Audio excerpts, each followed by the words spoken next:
Today I'm reviewing this smart Wi-Fi indoor sprinkler controller. It can go in a couple of different indoor locations, and depending on your wiring, it can be easy or slightly difficult to get onto the wall. We installed a plate behind this and put some screws in it, and then there are two little hole spots and it sits on top of the plate.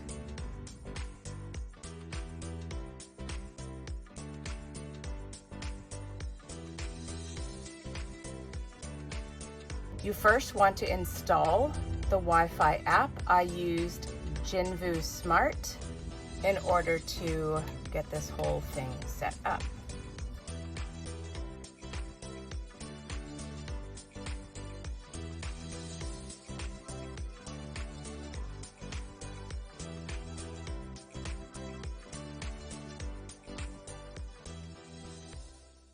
Holding the up button for 5 seconds, every single zone will turn on. And holding the down button for 5 seconds, every single zone will turn off.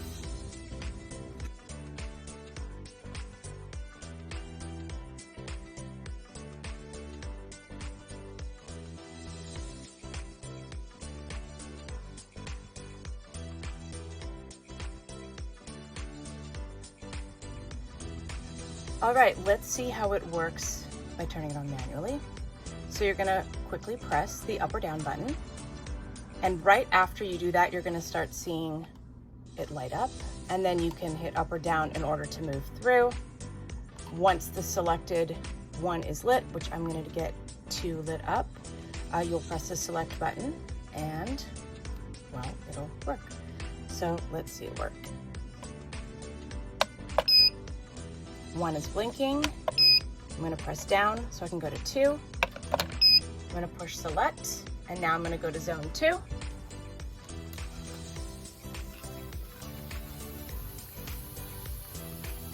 And here it is. So we're gonna turn it off. Come over here, you'll see the zones that are on are lit. Press the up button. You're gonna get the blinking again. So I'm gonna go over so that zone 2 is blinking. I'm gonna press select and you'll see the lights off, and I'm coming over here and I see the whole system is now off.